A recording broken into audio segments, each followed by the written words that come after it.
Because you essentially have one of three options. You don't do any interviews at all. Zero. Absolutely none. Nada. You pick and choose, which that can become such a gray area. You just sometimes you're gonna know if it is a certain outlet. You know for an absolute fact that you are not going to be portrayed accurately. Other times, I don't know, it could be hit or miss. So we get surprised at times. Articles that get written, interviews that get done by people that traditionally are known as anti-Trump, and they actually turn out to be pretty fair. So you can play that game, and then, of course, when you're doing that, you're judged as to your judgment. Well, why would you pick this guy when you didn't pick this gal over here, and you should have known better. Or the third option is you just do all of them.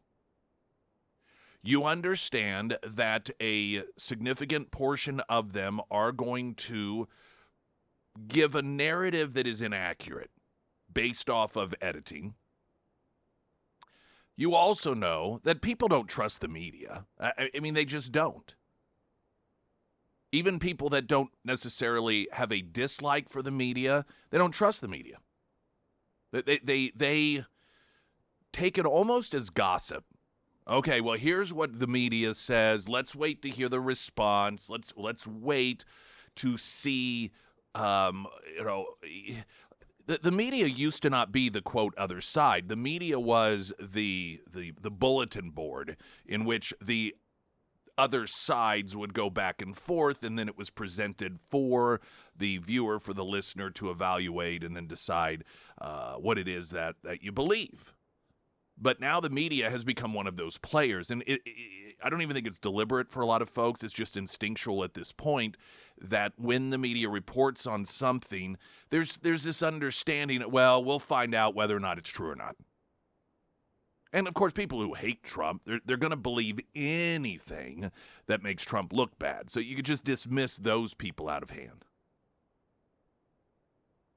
So those are the three options. You do absolutely no interviews. You try and pick and choose, which you certainly are not going to ultimately be probably batting over 500 on that. Or you just do them all, and you recognize that a bunch of them are going to end up like this, but people get it, they know it, and when it happens, we'll just call them out for it. And I think that's the decision that's been made by this White House. Now, obviously, in terms of timing or time available, they turn down more interviews than they grant, but I suspect that is just based off of readership, viewership, Vanity Fair as little respect in terms of credibility that it may have with most people. It still has a wide circulation, and it's a sort of publication that gets this sort of attention, and they recognize that, and I just think that that's the approach. And I mention that because that's a huge question. You're going to hear that all day today. And this was a question that was being asked somewhat rhetorically all day yesterday. Why do they do these interviews? Why do they do these interviews? And I think they just understand. That it's one of three options. Let's just do all of them that have widespread audience, and then people understand what we're doing. They get it. They understand the media. They know they're not trustworthy, and so we'll just point out when they're dishonest, when they omit information in order to create a false narrative, when they take things out of context, and that's how it'll be. And I don't know whether that's the right answer. I don't know that. Listen. Here's the thing, ultimately, and I almost chuckle to some degree on this stuff. In a month from now, I mean, there will be something new. That almost should be the unofficial theme of the Trump administration in terms of these manufactured crises that occur, in terms of these scandals that get brought in a week. There'll be something new. This will be gone. It will be forgotten. I know I've said that regarding these particular situations numerous times, and so numerous, in fact, and to make the point, I don't even remember specifically what the instances were.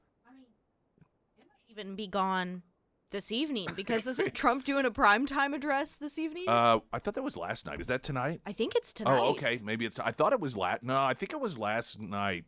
I think he was doing. I think it turned out. I don't know. President I Trump primetime. see. Then I thought I saw that it kind of turned into a Hanukkah thing, but maybe there is a separate one Oh, tonight. I should for some probably know reason I thought this. it was. Yeah. Um. Well, that's not making headlines today. Well, and I do I when I pulled up the Vanity Fair article, it said part one. I don't know when part two is to come or if it already has. And Yeah, yeah. Wednesday evening. Okay, so it is tonight that he's doing. Oh, okay, all right, very good. Yeah. So then what I saw last night was a separate thing where he was doing a Hanukkah thing, I believe, from the White House. Now, if you, I probably should have prefaced it, and for those of you who haven't heard, Vanity Fair did this interview with Susie Wiles, and she was just candid about things. I think probably what oftentimes occurs is, for example, one of the things that's making the rounds is she talked about J.D. Vance. Oh, he was a conspiracy theorist for 10 years, and his conversion to being pro-Trump happened around the time he was running for the Senate, and so there could have been some political component to it. I don't know that oftentimes some of these aren't almost off the hand or just offhand comments. You're not even sitting down and asking official question, getting official answer, but you're sort of in the more casual mode. You've gotten to know this person. This compilation was done over 11 separate interviews over time. And so, you could see getting, ready for interview number 6. And, oh, J.D. Vance said this. And it's like, oh, yeah, he's been a conspiracy theorist for 10 years, sitting down, putting the mic on. And the reporter, oh, that's an interesting quote, and makes it seem less like an offhand quip and more like some sort of biographical analysis of J.D. Vance as a whole. And I think that in my mind, I always keep that stuff on the forefront. You hear context, and we think context in terms of content, but I think context in terms of how was this even brought up? Why was this a quip? Was this an answer to a specific question? And you don't get that stuff when you have print interviews so often, and it really does allow, perhaps more than any other media venue, the ability to mislead readers or the consumer as to exactly what is really truly going on. Well, I can tell you this, the White House is pretty lockstep in their response on this. And we'll play some of that, including J.D. Vance, his response to be called a conspiracy theorist, and it's a masterclass in how you answer such questions. So we've got that, plus much more. Pyramid Roofing Company talk and text line 447 KSGF. Latest news update.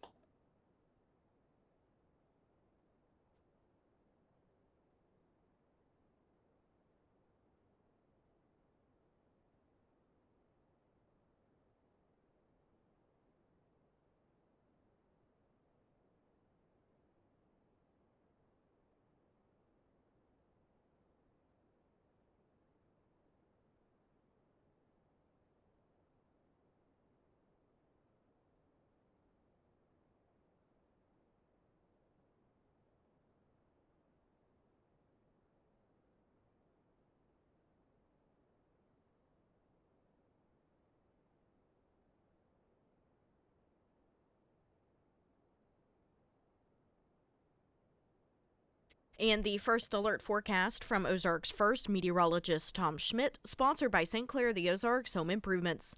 Today we'll see sunny skies with a high near 59. Tonight a slight chance for showers, otherwise cloudy with a low around 53. For your Thursday, a 50% chance of showers before noon and then partly cloudy with a temperature falling to 47 by 5 p.m. And for your Friday, sunny with a high near 49.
Well, it certainly looks like we will not have a wintry mix for Christmas. I don't think I know we're so. way out in advance, and I'm always a bit leery about looking at weather forecast that far in advance. But when it's saying like 67 degrees on Christmas, I doubt there's going to be a significant swing the other direction, but you never know. I know I have family coming up from Texas, and they were kind of hoping that there'd be a little bit of snow. I don't think this Ain't time. gonna happen. Not this time. Ain't gonna happen. I wanted to read to you a recent review regarding my good friends in the Penniger family, Penniger Honda, because to me, one of the characteristics that is synonymous with people who are in the business of selling vehicles is that they're pushy, right? They're always trying to push you. And it's one of the, I don't like being pressured. I don't like being pushed. So Benjamin said, we worked with Ben, also another Ben. He was excellent. We told him what we were looking for. He gave us options, made sure that we were within our budget, instead of like, well, now are you sure you can't do an extra $250 a month? Made sure they were within their budget. And best of all, he was not pushy about it. He gave the options, did some additional research for us, and then let us decide without any pressure. It was the easiest, hassle-free car buying experience of my life. We will be going back to Penniger Honda again. That's Benjamin. And right now is a great time to do it. They got the Honda holidays going on. Still, new vehicles, 90 days, no payment. It's going to be getting to springtime, but you may be wearing shorts before you have to make that first payment. Penniger Honda, just on South Campbell, south of Walnut Lawn. You can find them under Nick's endorsements at ksgf.com. Well, this makes me a little bit nervous. The Bill and Hillary Clinton deposition and the Jeffrey Epstein investigation pushed back to next month.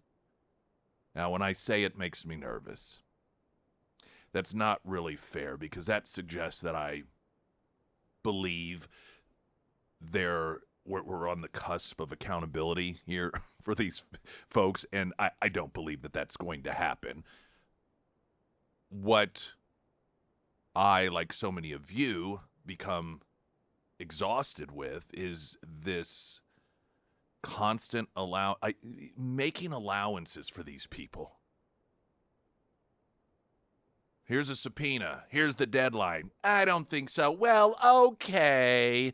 We'll give you another month. Does that work for you? I don't like that. It doesn't generally work that way for you. It doesn't generally work that way for me. I think if you were subpoenaed and you're like, you know what, that's not going to work for me. They're like, okay, you know what, we'll move our entire investigation down the road just a bit. And how does this date work for you? Do you think that works that way for you? No, of course not. New York Post reporting a powerful Republican-led committee has pushed back the deadline for former President Bill Clinton and former Secretary of State Hillary Clinton to testify about their relationship with deceased sex trafficker Jeffrey Epstein and his convicted Madam Ghislaine Maxwell. House Oversight Committee Chairman James Comer informed the Clintons' attorney David Kendall on Monday that they wanted depositions from the former first couple by the middle of next month now. Quote, committee staff told you that the committee is open to rescheduling the testimony, but that it would need definitive new dates in January before canceling the currently scheduled dates, which are being completely ignored. They're not even bother responding. They're like, whatever. Quote, you replied that you were unwilling to provide any alternative dates for your client's testimony. I guess there was that reply. The reply that there will be no reply. Like, just so you know, we're giving you the courtesy of letting you know we're not even listening to you. The oversight chairman added, therefore, the committee has chosen the dates of January 13th for the deposition of President Clinton and January 14th for the deposition of Secretary Clinton. If your clients do not comply with these new dates, the committee will move immediately to contempt proceedings. Kendall had informed the panel that Bill nor Hillary is going to testify. It's not going to happen. This, as previously, demanded via subpoena. Comer also accused Kendall on Monday of submitting a December 10th letter to oversight panel members that ignores the committee's arguments, mistakes relevant facts, and seeks information about the committee's investigation to which neither you nor your clients are entitled. Kendall and the other reps for the Clintons have repeatedly claimed the 42nd president never visited Epstein's notorious private island in the Caribbean, despite past statements to the contrary from an ex-employee.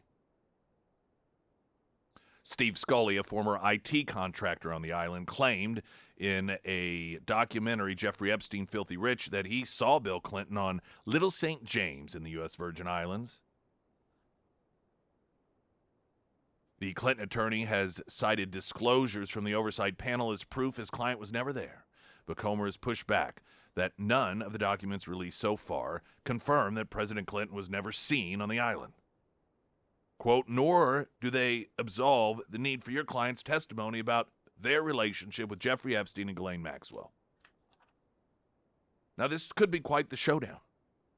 And I could tell you, this is all going to depend on Republican response. And what the Clintons and the Clinton attorney are banking on is that Republicans will do what they do virtually every time whenever it comes to holding some high-profile Democrat accountable for, in this case, just ignoring a subpoena, and that they'll buckle. That eventually the Republicans will buckle, and they will not push it as far as Democrats pushed it with Steve Bannon, which included imprisoning the guy for doing this exact same thing, saying, I don't have to comply with the subpoena. He went to prison. Prison. That's what happens when you are a Republican. And a citizen, no less, Steve Bannon, not even an elected official or former elected official.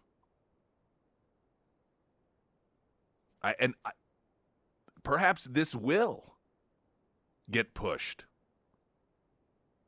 And will this be a situation in which, okay, we're going to hold you in contempt, and then it stops there? That's not accountability. That makes no difference to them. Or will the steps be taken as they were with Steve Bannon? Push it to a trial in which they may or may not be convicted. Who knows when it comes to that aspect of things? But there will be a number of points on this road in which Comer and Republicans are going to have to make a decision. All right, do we fold or do we take the next step?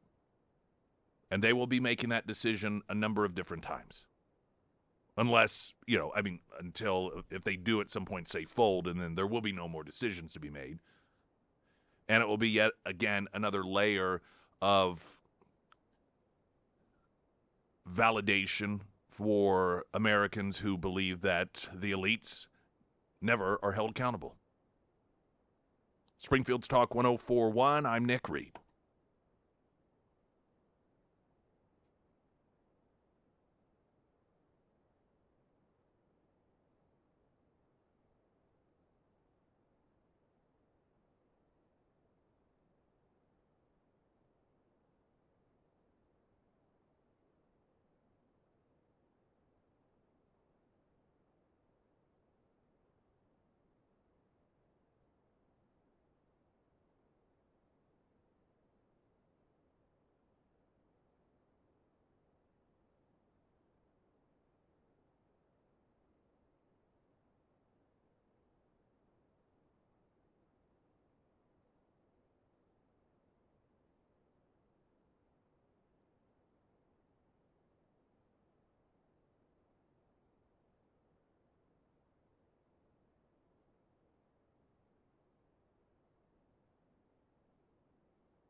Now, this is positive news. There's been all the talk about whether or not Republicans will join with Democrats to bail out the insurance companies. And I think that's the way we need to recognize this. They're called the subsidies, but what it's really doing, because Obamacare is an unmitigated disaster and it is a system set up to fail, Democrats some years ago voted to temporarily, with an expiration date, year after year, bail out insurance companies. Just take your tax dollars and pour it as fast as they could into the bank accounts of these major insurance companies.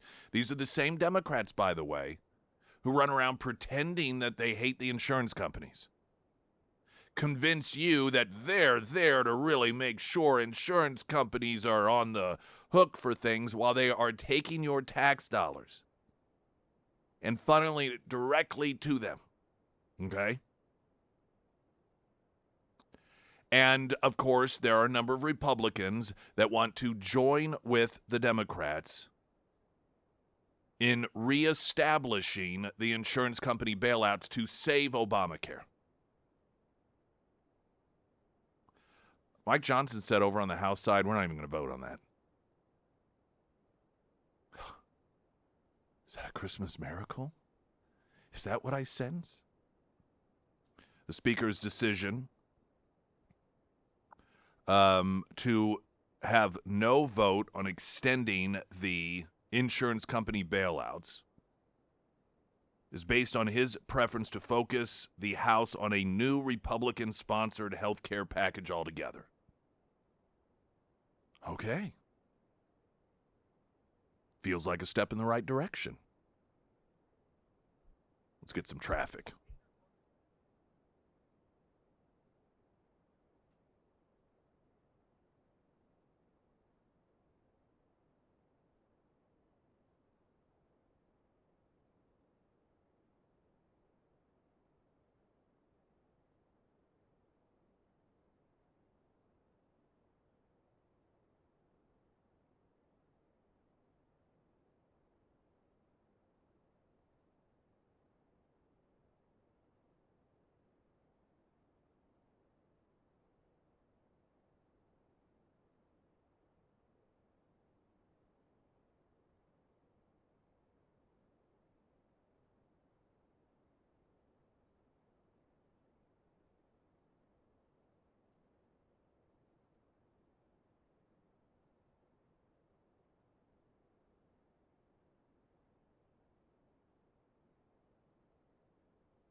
Springfield's Talk 1041, the first alert forecast from Ozarks First Meteor. Remember when they tried to cancel this song? Oh, what is this one?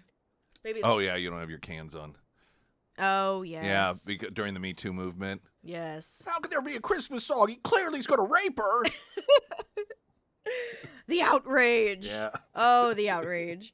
The first alert forecast from Ozarks First meteorologist Tom Schmidt, sponsored by J&S Automotive. Today we'll see sunny skies with a high near 59. Tonight, a slight chance for showers, otherwise cloudy with a low around 53. For your Thursday, a 50% chance of showers before noon and then partly cloudy with the temperature falling to around 47 by 5 p.m. And taking a look at Friday, sunny with a high near 49. We're day 4, I believe, in or somewhere thereabouts, the continued search for this Brown University shooter. Increasingly, there is chatter that it was believed this was targeted, though that has not been confirmed, at least as a belief. You've got the act itself, you've got the investigation itself, which admittedly, virtually every time there's any sort of investigation, there are a lot of things we don't know about. And oftentimes for good reason.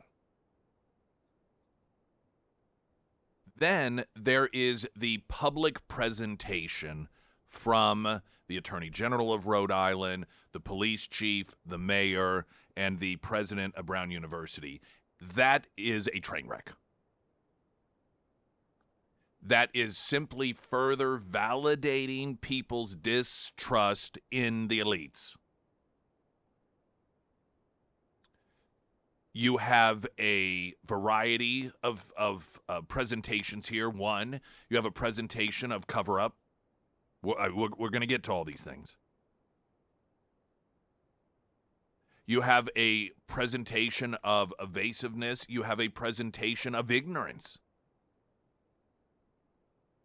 On a number of pretty important questions, the answers coming from the university president is like, I don't know. I'm just a girl. I'm only the president of the...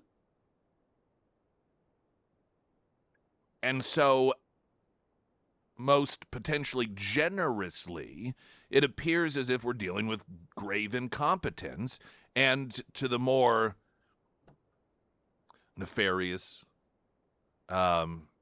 potential cover-up, disinformation being put out there in order to try to once again cover up for what appears. There's evidence that a logical person can conclude circumstantially that this is a left-wing, queer Palestinian liberation individual that targeted the vice president of the college Republicans and then accidentally took someone else out in the process.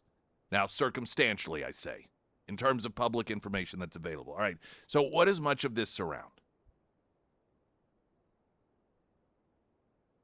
There is, or was, a, what is his position? It was some sort of member, or I'm trying to hold on. Sorry, I'm trying to figure out exactly a student assistant. Okay, that is why there's one student assistant that apparently has been predominantly profiled on Brown University's website. So they must have student assistant profiles, and his name is Mustafa Karbach, who is described or was described in his now scrubbed profile as a queer Palestinian activist. All right. Well, it was noticed that not long after the shooting, his profile and his profile apparently alone was taken off of the website. As you can imagine,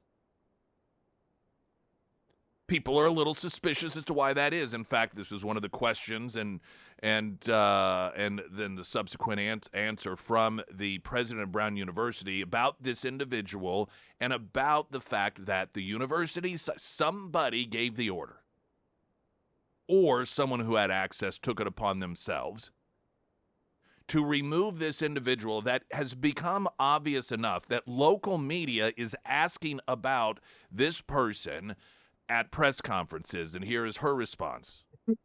Believe some web pages for back to page back. That's the question.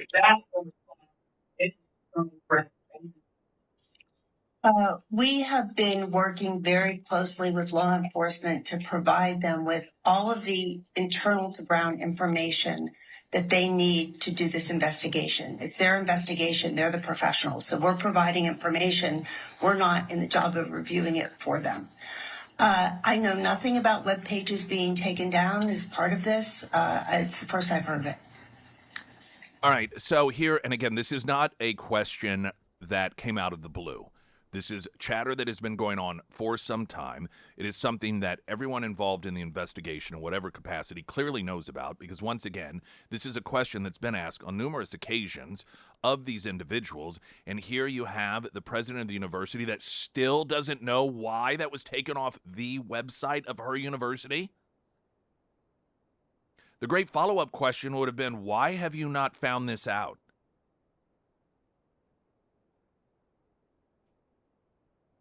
This is why people don't trust these people. And by these people, I mean elites in charge. Because they earn the distrust. This is why people like J.D. Vance was a conspiracy theorist for 10 years. Because of this sort of thing, and why you are too. It is a perfectly logical and reasonable suspicion to have when after 4 days or however many after a shooting, a person that is predominantly focused or has a page on your university's website, it disappears soon after the shooting. It's somebody that ideologically clearly is in opposition to one of the two individuals that's believed to have been a target of the shooting potentially. You know people are wondering about this, and you don't bother to find out who and why it was taken down? People don't believe that. That does not make sense. If I'm the president of a university and this is brought to my attention, I would find out real fast why that happened. If anything, because of exactly how it would appear. You know, listen, I'm realistic. You got some left-wing student that has access to the site that, you know, their job is to keep it updated, and they immediately think, oh, boy, these MAGA people, they're going to blame, Mustafa or whatever his name is, because, you know, he's a queer activist for Palestine, so I'm going to take his page down because they're going to be hating on that poor guy. Okay, I could see that happening. That's a plausible explanation. The problem, of course, is it feeds into people's suspicion that this individual, that immediately the response is, we don't want to make these pro-Palestinian people look bad. We don't want to make these Hamas supporters look bad. You know, they've had a tough enough time already with all of, you know, the murders and the killing of Jews and, you know, all of that stuff that they've been doing. We don't need to pile on. If it was removed, and I could see this being a boneheaded move because this is how these people on the left are, that even a decision, whether it be law enforcement, and her answer there referenced that, hey, when it comes to this sort of stuff and really looking into this and that, no, we're not doing any law enforcement stuff. So there may have been a subtle suggestion in her answer that law enforcement asked for that to be taken down and it not mentioned. But if that were the case, okay, why? And it could be left-wingism. We don't want the terrorists to look bad. We don't want the shooter. It's just not fair for these pro-Palestinian, pro-Hamas individuals to once again be labeled as dangerous simply because another one of them went and shot someone they disagreed with. So we need to make sure we take that down because we don't want any blowback for any other anti-American activists that are on college campuses. Of course, the problem with that, well, one of the many problems, is that it just compounds the distrust that people have. The Attorney General of the state was asked about this. His answer is even more absurd. I'll share it coming up. Springfield's Talk 1041. I'm Nick Reed.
Okay, the way that this Brown University shooter investigation is being handled is textbook case of how not to handle these things. And it can betray potential truths in what might be successfully getting things done. You know what I mean? So, in other words, the presentation of incompetence and evasiveness and even dishonesty by these folks that are giving these press conferences may not necessarily be a translation to the theme of the investigation itself. I just don't know. And it may be. It may be even worse. The Attorney General was asked about the fact that, again, one of the individuals that was highlighted as a student assistant at Brown University, Mustafa something or other, is a left-wing queer Palestinian liberation activist. After the shooting was completely scrubbed from the website. And there's been chatter about this. These people are being asked about it. Brown University president, she's like, I don't know anything about it. Golly gee whiz. Incidentally, the video that has been released of the individual, though you can't see anything other than just his physical, he's fully covered. it's clear that physically speaking, whomever the individual is that is believed to be the shooter that is in those videos is physically around the same size and shape as this person whose photo was scrubbed from Brown University's website. Now, there are a lot of people that are shaped that way. But that, of course, doesn't help. The Attorney General of the state of Rhode Island was asked about this individual, Mustafa, and the fact that the website was scrubbed. I believe some web pages for the back view and take it down. Is that a response to any external threat anyone receives? We have been working. That was the previous. That was the president of the university. Here's the Attorney General. About that name, and I know the name that you're asking about because a member of the media asked me about it. I am familiar with it. I wasn't familiar with it when the media member asked me about it. I think it was either CBS or NBC. I asked my team about it, and I think this is an area where caution is really necessary. There are lots of reasons why a page might be taken down, particularly if there's chatter out there about, to your question, Amanda, about words that were spoken. Okay, now let's pause here. The Attorney General notes there are a lot of reasons that the page may have been taken down. Then what's the reason? See, that's the part you don't skip over. What is the reason it was taken down? You've had time to figure this out. Someone removed it. Either there's only, I imagine, so many people that have access to that site as admins to be able to go in and to remove pages. And I also imagine that those individuals have to log in with a username and an ID in order to be able to do that. This is pretty basic stuff. Should not be difficult to figure out who did it. And then you ask them, why did you do that? And their answer may be, well, I was afraid of Islamophobia. Or I was told to do it by the university or by left-wing activists or by the law enforcement. Yes, there are. This is accurate from the attorney. This is all so frustrating. Yes, there are a lot of reasons. Why don't you tell us the reason? He continues on. It's easy to jump from someone saying words that were spoken to what those words are, to a particular name that reflects a motive targeting a particular person. That's a really dangerous road to go down. Okay. I'm sorry, but did he not just describe how you do an investigation? He's talking about the word because it's being said, Allah Akbar is what was yelled. So what he's saying here is, now listen, it's really dangerous to investigate and, to find someone whose website was scrubbed, who was familiar with the university, a member of the university, someone who is a Palestinian activist, who, by the way, also fits the physical description of the actual shooter himself. And then the fact that the person who carried out the shooting at Al Akbar. Now, it's dangerous to think that we should look into that. What exactly do you do? I thought that was called investigating. I thought that's exactly how it worked. Listen, I know. I'm talking from my experience watching episodes of Law & Order and other cop shows where they do investigations. And that's kind of exactly how it works. Now, I understand the idea that one should not just automatically make assumptions, but this is why you investigate it. And this presentation that this isn't something that you should even think about or wonder about, or that it's dangerous to use your brain to think, hey, this looks like somebody that maybe we should be talking about, maybe we should be, as law enforcement, you should be investigating, and to have the Attorney General dismiss it as, quote, dangerous, dangerous. If that name meant anything to this investigation, we would be out looking for that person. We would let you know we were looking for that person. You know, again, I think it's just a really dangerous road to go down. I know that in today's age, there are lots of things that people read into things. It's just a dangerous thing to do. And I would leave it to us to identify persons of interest and let us run them down. But the times have changed from the old see something, say something, haven't they? We've gone from see something, say something, be a good citizen, report, especially, if you saw someone not wearing a mask during COVID or, coughing around grandma or just anything. We've gone from see something, say something, it's your civic duty, to don't you be dangerous and be worrying yourself with this stuff. Leave it up to us. This is our job. Okay. The Attorney General did say there, if this was someone that we were interested in, we would be talking to them. It's fair to infer, the way he worded it, that he is saying this person is not a suspect, that this individual we do not believe in any way, shape, or form.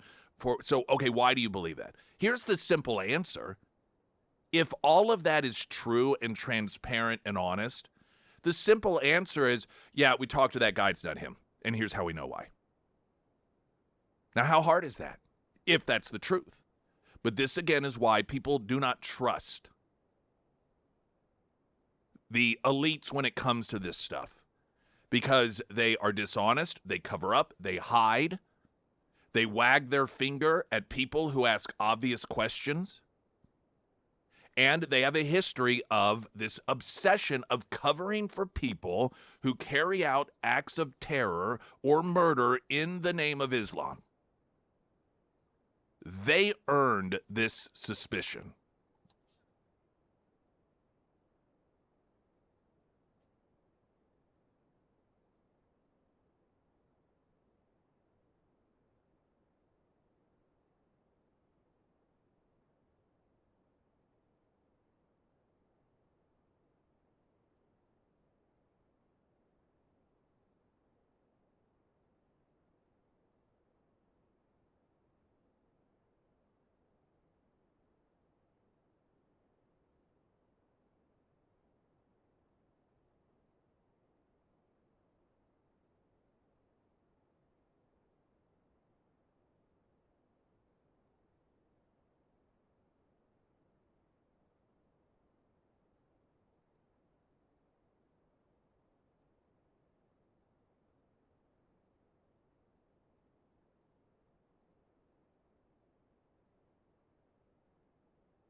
All right, 2 more hours ahead and news in 60 seconds. I'm Nick Reed.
And welcome to hour number 2. Want to recommend Ozarks Elder Law on your to-do list. One of the things about not planning is sometimes you realize you should have and it's already too late. There's some things if you don't plan and you get to the thing, all right, well, we got to just double time it and we'll be okay. But if you aren't planning ahead for what happens if you are unable to take care of yourself, or you have a loved one that needs a nursing home facility, or someone in your family, a parent, passes and they don't have an actual secure will or trust, and there's no going back. There's no, oh, well, we're just going to have to work double time in order to avoid the problems that this is going to cause. The bridge is crossed. All you can do is stand and watch it burn at that point. That's why you got to do this stuff ahead of time. Ozarks Elder Law. You may not know. You're like, well, what do I need to do? I don't even know. That's what they'll tell you. And here's what I will also tell you. Doing a download off the internet for $199 because it said that that's legit. No, that's it. It doesn't work that way, fortunately or unfortunately. The consultation is a courtesy, so reach out. They have 10 area locations, spanning well beyond even the over-the-air listening area. And they'll let you know what it is that you need to do. And then they'll tell you up front here's going to be the cost on it. OzarksElderLaw.com. You can find them, KSGF.com, under Nick's endorsements. The audio I was playing earlier, the Attorney General of Rhode Island expressing his frustration that reporters and the public in general keep asking about the queer Palestinian liberation activist on the Brown University campus, whose page was scrubbed after the shooting. He was a student assistant, so he had a little profile, and the fact that numerous students have said that the shooter yelled Allah Akbar. Yet they won't even address that. All of this stuff, they won't.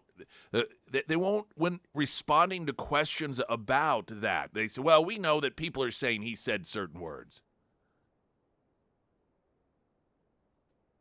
and arguing that people need not. It's dangerous to jump to conclusions.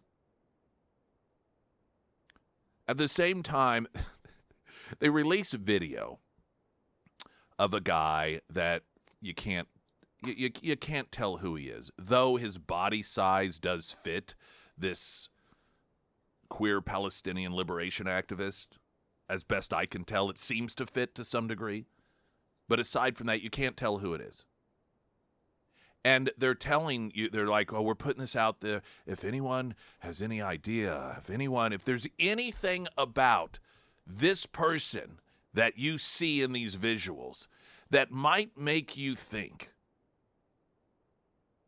he has a connection to the shooting, or that you know who the person is based off of this. Now, that let us know. Now, you think about the juxtaposition of those two situations. What you aren't supposed to read too much into is a left-wing activist who is a supporter of Hamas, when the shooter is said to have yelled Allah Akbar, whose page was removed, it was scrubbed from the university's website after the shooting for reasons we still haven't been told why. The university president says, I don't know why. I have no idea.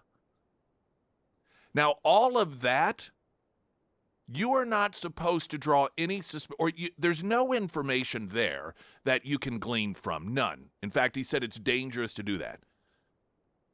But a person that is wearing a puffy coat in sort of grainy footage in which there's no skin showing, no eye, no hair color, that you are supposed to be able to glean enough information to provide them with tips. Make sense of that. They could save everyone a lot of time by just announcing, listen, here's the footage of the individual you believe is a shooter. If you think you know who this person is, let us know, unless it is a left-wing activist, unless it is a free Palestinian activist, unless it's somebody that is supportive of Hamas, because, see, that's jumping to a conclusion. You can't do that. So basically how about a white guy? If you suspect it's a white guy, pick up the phone and call us. Otherwise, don't, you're being dangerous. Was it 2015? There was a San Bernardino terrorist attack. It was a husband and wife duo. One, I believe, was a citizen. The other was green card, came here, got married. On their social media, both very clearly hated America.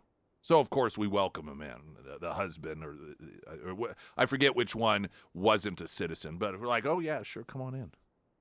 We need more of you. And they would carry out a terrorist attack at a Christmas party. They escaped. It was in some office. I think one of them may have worked there. I forget. But eventually had a shootout with police. Subsequent to that terrorist attack, there were neighbors that were interviewed. And I know at least one, perhaps more.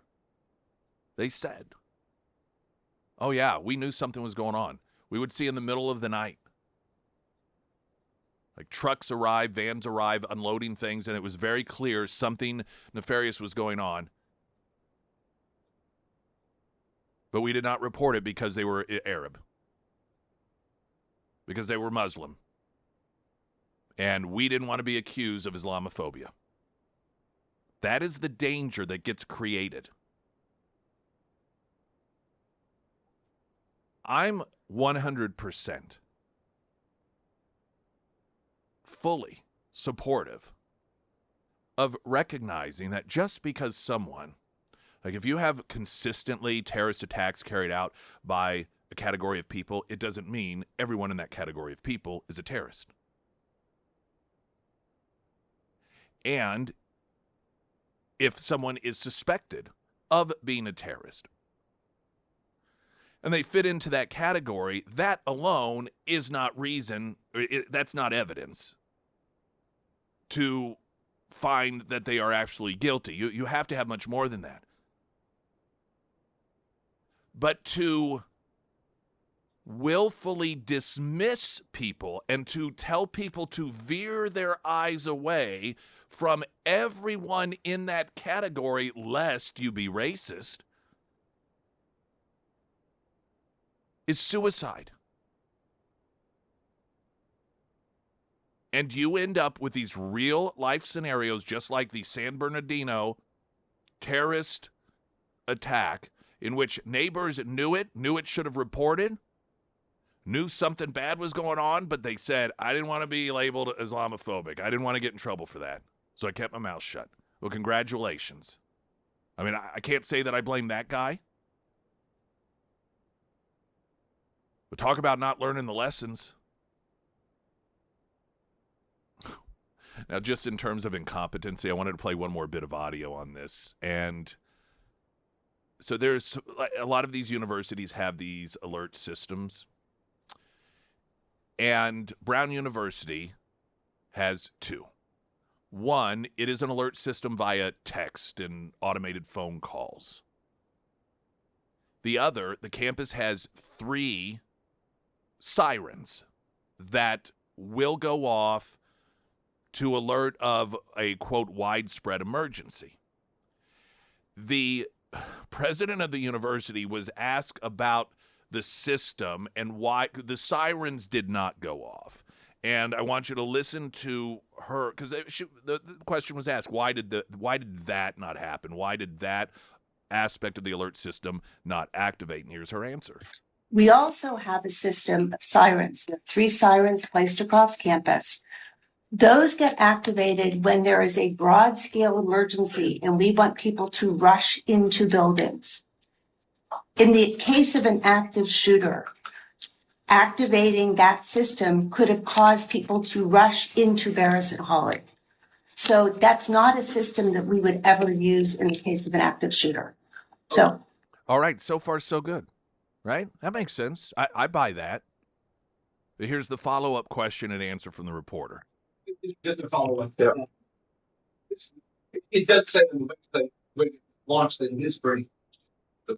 it depends on the circumstances and where the active shooter would be, but you don't want to ever get people rushing into buildings that might be the site of an active shooting. So That's my understanding. So if what the reporter's follow-up question was, on the university's website, it says that these sirens will be used if there's an active shooter. To which her response is, well, I mean, it just depends. What? What a grand system. She was doing so good there in the beginning. Because that makes sense. You got an active shooter. You don't want people running into buildings, running right into the gunfire. Well, the problem here is that your website specifically says that, yes, that is how you will know there's an active shooter because of the sirens. Wow. It just depends. On what? What does it depend on? My goodness gracious. Talk about just creating the appearance of safety with no real concerns about whether or not the devices and the plans that are implemented will actually make things safer for anyone. Right? It's almost just like, well, we never really planned on using. I don't know. It just depends on the shooter. All right. Latest news update.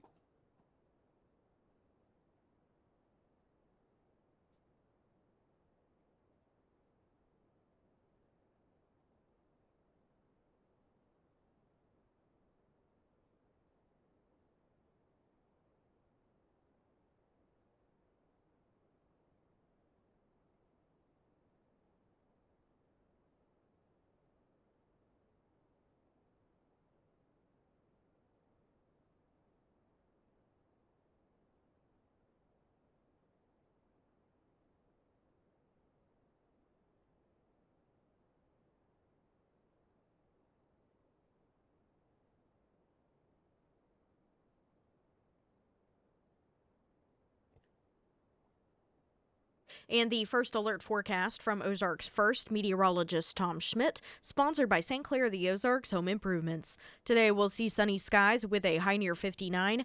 Tonight a slight chance for showers, otherwise cloudy with a low around 53. For your Thursday, a 50% chance of showers before noon and then partly cloudy with a temperature falling to around 47 by 5 p.m. And taking a look at Friday, sunny skies with a high near 49.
Hunter Hardscapes and outdoor, and lighting as well. Of course, that is outdoor.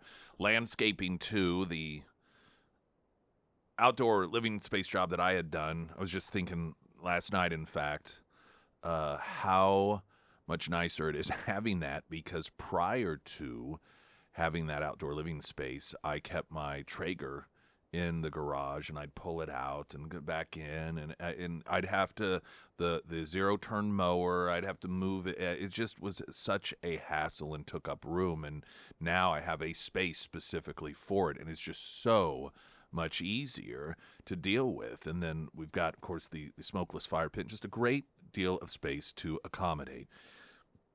And for you, it may be just as plain and simple as that, or it may be something much more elaborate, perhaps landscaping as well. But the uplighting, something that I cannot, having uplighting on our house, if I ever move again and the house does not have it I move to, it's going to be one of the first things I do. It is such a tremendous difference, and it helps in terms of safety. People do not prowl around houses that have uplighting on them.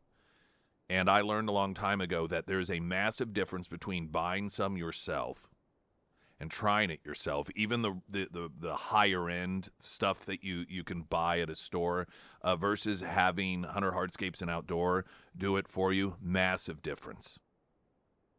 Well worth it to do it right. Hunter Hardscapes and Outdoor, you can find them hunterhardscapes.com, Nick's endorsements at KSGF.com. There's an investigation that is underway by Congress regarding the usage of the auto pen by Joe Biden. It became increasingly clear that the auto pen that generally has been used by presidents to sign letters to kids and maybe for other more important things, for Joe Biden's administration, it became the go-to. And then it became clear through emails that would be revealed, Joe Biden, in numerous instances, he wasn't even approving this stuff. I mean, it was just willy-nilly. Seemingly a certain grouping of individuals just got to, fire up the auto pen. That, coupled with the fact that Joe Biden had talked about, the one grouping of individuals he would never pardon were violent criminals, and then, of course, that happened, though Joe Biden isn't necessarily beyond lying about such things, given, however, everything else in terms of the evidence that is available. It all comes together to demonstrate that you just had random people who had access to this auto pen giving pardons, doing executive orders, whatever the heck, we don't know. So this is part of the investigation. And then, of course, Trump has said this stuff is null and void. Joe Biden has he has asserted executive privilege in terms of turning over the information requested by Congress for the investigation. The Trump administration has said, we don't think so. Now, of course, what happens? Now, first, let me read the story. Exclusive Fox News. Trump White House torpedoes Biden attempt to shield auto pen presidency files. Biden requested executive privilege amid the congressional investigation into his administration's use of the auto pen, with the Trump administration saying, no, we don't think so. Biden wrote in a letter, it probably wasn't Biden, somebody wrote in Biden's name a letter to Archival Operations Division of the National Archives and Record Administration, known as NARA. Quote, I'm concerned that disclosure of these materials would damage important institutional interest of the presidency, including by impairing the ability of future presidents to receive robust candidate advice from their close advisors. For these reasons, I hereby assert executive privilege over the documents listed. I have raised no objections to multiple requests for presidential records from my administration, and hundreds of documents have already been provided to Congress pursuant to those requests. But the records now proposed for release include documents reflecting presidential decision-making and deliberations and other materials that are protected by executive privilege. White House counsel David Warrington responded yesterday to the request in a letter to NARA denying the calls for executive immunity. Such immunity protects government officials, notably the president, from lawsuits or prosecution over actions conducted while performing official duties. Quote, as President Trump has stated, the abuse of the auto pen that took place during the Biden presidency and the extraordinary efforts to shield President Biden's diminished faculties from the public must be subject to a full accounting to ensure nothing similar ever happens. Similarly, President Biden's repeated abuses of the rights of American citizens during the pandemic and his politically motivated efforts to investigate members of Congress must also be subject to a full accounting to ensure nothing similar ever happens again. Congress has a compelling need in service of its legislative functions to understand the circumstances that led to all of these horrific events. Now, both of these statements, the statement or the letter from Joe Biden, cites the need to have robust conversations and to get advice. He's citing that for very specific reasons, as is the response with its citing that this is necessary for members of Congress to be able to do a full accounting and investigation.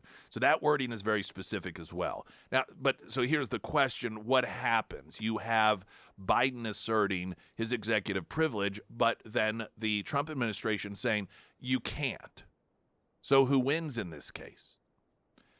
This may be another interesting scenario in which the Biden administration may kick itself for a legal argument it made in similar fashion and won. We'll talk about that here in just a couple of moments. I'm Nick Reed.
Santa's Angels, we got still about half the kids out, meaning that while adopted, we have half of the gifts in for the adopted kids.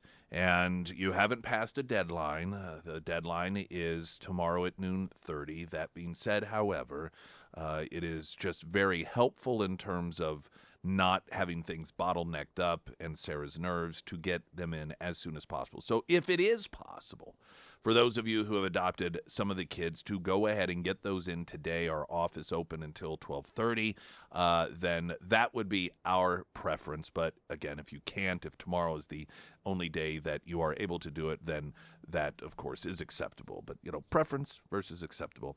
If you adopted a kid and then you find that for whatever reason you are unable to follow through, please just let us know. You can tape the kid's info with the little paper ornament to the front door if you want to. We understand things happen. Sometimes you just can't follow through and circumstances change. It perfectly 100% acceptable. We just want it back. That way we can make sure that that kid's wish list gets fulfilled, because that ultimately is the goal. Springfield's Talk 1041, a traffic update. I'm Nick Reed.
Springfield's Talk 1041, the first alert forecast from Ozarks First meteorologist Tom Schmidt, sponsored by J&S Automotive. Today we'll see sunny skies with a high near 59. Tonight a slight chance for showers, otherwise cloudy with a low around 53. For your Thursday, a 50% chance of showers before noon with a high near 47. And taking a look at Friday, sunny skies with a high near 49. Congress doing an investigation as to the use of Biden's auto pen. Biden issued a letter saying, no, I'm going to exert executive privilege. He cited, among other things, that the disclosure of the materials they are seeking would damage important institutional interests of the presidency, including the impairing the ability of future presidents to receive robust, candid advice from their close advisors. Now, he uses that verbiage because that is the reason for executive privilege. That is what the courts have found is the need for executive privilege, the ability of a president to receive that advice, to be able to have those conversations. And so not allowing executive privilege in certain circumstances would diminish the president's ability to get honest advice, because people might be worried, well, what if these conversations are subpoenaed? What if they are requested? And it gives that level of confidence that you can be open and honest in your conversation. So that's why that verbiage is used there. Now, White House counsel David Warrington, the Trump administration's response to this is, no, we don't think so. We're not going to let you do that. And part of that rationale is noting that members of Congress must be subject to a full accounting to ensure nothing similar ever happens again. Congress has a compelling need in service of its legislative functions to understand the circumstances that led to all these horrific events. And without getting too far in the weeds, there have been court findings over this executive privilege in the past. Like when can, when can't. Obviously, with the Nixon administration, this on a number of different fronts was dealt with in the courts. But one of the findings was that there are like executive privilege doesn't cover absolutely everything under the sun, and that when it comes to Congress's authority and need to do a legitimate investigation, there are times in which that executive order isn't a blanketed ability to not turn over information. So that is why you have the White House counsel using that particular verbiage about the need of Congress to be able to execute its full authority. Now, here's where it gets interesting. This back and forth, where you've got, hey, I'm a past president, and I want to use executive privilege to not have to turn over this requested information. And then a current president saying, no, we don't think we're going to let you do that. This has happened before. It's happened between Trump and Biden. The difference is it was when Biden was president and Trump was a former president. So it's the exact same situation, but the roles are reversed. The outcome was not one that is going to potentially, if things stay consistent, this will not work out in Biden's favor. There have been evaluations that when Congress in particular, or there is any sort of lawsuit or need for or subpoenas for this information, and it involves a past president, and if a past president issues executive privilege and the current president also does so, that's a pretty big deal. I pulled a piece, where is this from? Constitution.com.gov, and they note the importance of the incumbent's concurrence to a privilege claim by a former president was recently reaffirmed in Trump v. Thompson. Thompson arose from the inquiry conducted by the House Select Committee to investigate January 6th. Oh, the January 6th committee, when Democrats were in charge. As part of its investigation, the Select Committee requested the National Archives and Record Administration produce what they said was relevant presidential records from the former Trump administration pursuant to the Presidential Records Act, PRA. The request sought various categories of White House communication and documents created on or around January 6th. Under the President's Records Act, if any congressional committee requests a presidential record on a, quote, matter within its jurisdiction that is, quote, needed for the conduct of its business and that is not otherwise available, the National Archives, quote, shall make the records available. In other words, they have to. However, consistent with principles established in Nixon and Nixon II, the PRA also preserves the right of both current and former presidents to assert privilege claims by providing that disclosure by NARAs is subject to any rights, defenses, and privileges which the United States or any agency or person may invoke. Shortly thereafter, Biden determined that under the, quote, unique and extraordinary circumstances, and because of Congress's compelling need to understand the, quote, horrific events of January 6th, asserting executive privilege over the requested documents would not be in the best interest of the United States.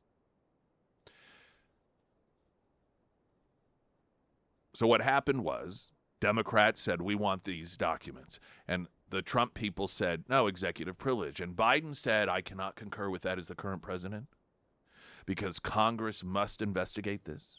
This is too important not to investigate, and so I am not going to concur as the current sitting president, quote, in the best interest of the United States.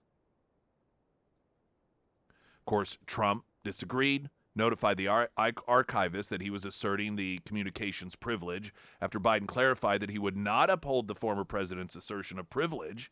Trump filed suit in federal district court to block the National Archives from disclosing privileged documents to the Select Committee. The D.C. District Court viewed the case as, quote, a dispute between a former and incumbent president. So exactly what we're in the beginnings of now with the Autopin scandal.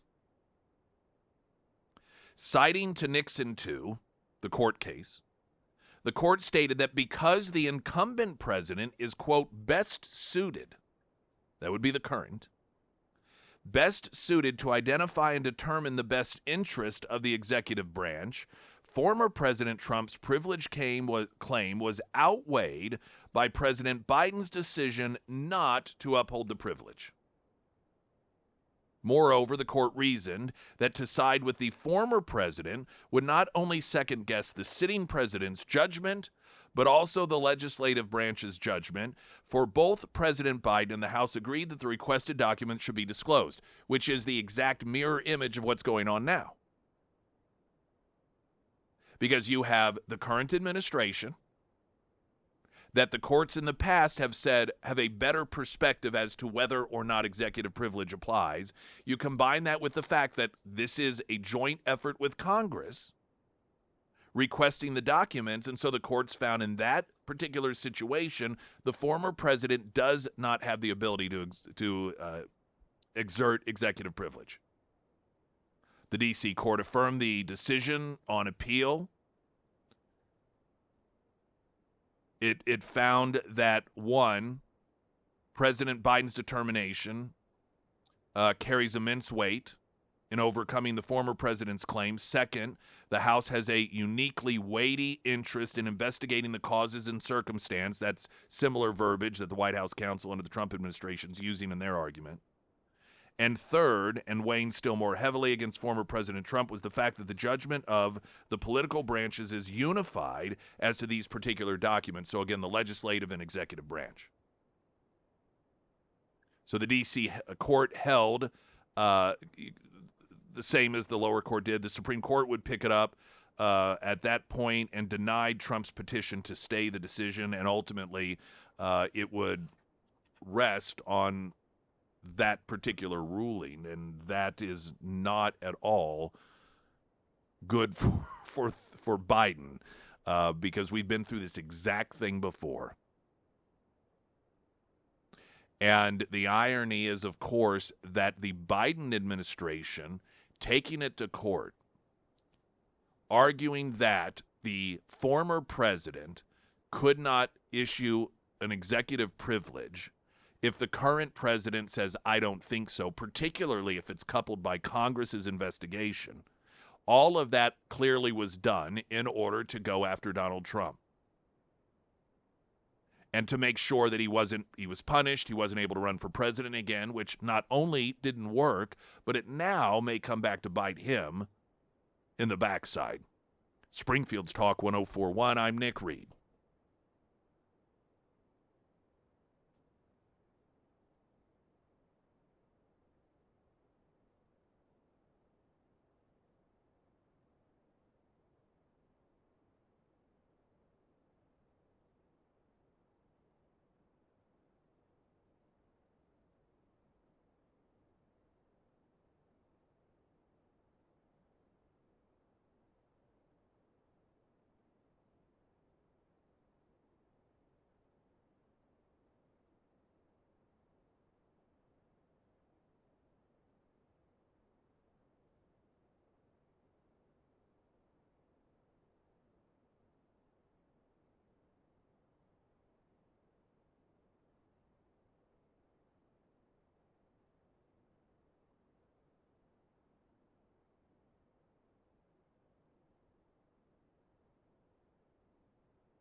I want a great homeloan.com refinancing, reverse mortgage. What does that look like? Is it for me? Do you have to have your home fully paid off? Well, I don't know. A lot of the answers to those questions. See, I don't have to because I have friends that are experts in all of that when it comes to the home loans and refinancing, everything. And guess what? So do you. It's with the Carrickers and their team. I want a great homeloan.com. Great resource. Use them. Use them. You may have had experiences in the past where your traditional big bank, or you go that traditional route and you find that they don't really have interest in sitting around educating you on things. They're just like, listen, do you want to do this or not? Just give us your info. We'll get the process started. The Carrickers don't work that way. Use them and their team as a resource, a source of information for you, a resource, because they understand that these decisions are very important and they want you to make the best decision possible for you. I want a great homeloan.com. Because you do. On the Pyramid Roofing Company talk and text line, I'm watching on YouTube, delayed for about 20 minutes. You are talking about the person at Brown U having their profile scrubbed from the internet. How is that possible? Did they use bleach, a towel on the computer? Yes, we should. Perhaps Hillary Clinton can come in and give her expert opinion on that. It's reference to an individual that had a profile on Brown University, the campus in which that shooting took place, and a number of witnesses said the individual carried out the shooting yelled Allah Akbar. And then people noticed that a student assistant profile on Brown University's website of a queer Palestinian activist was taken down, completely scrubbed after the shooting.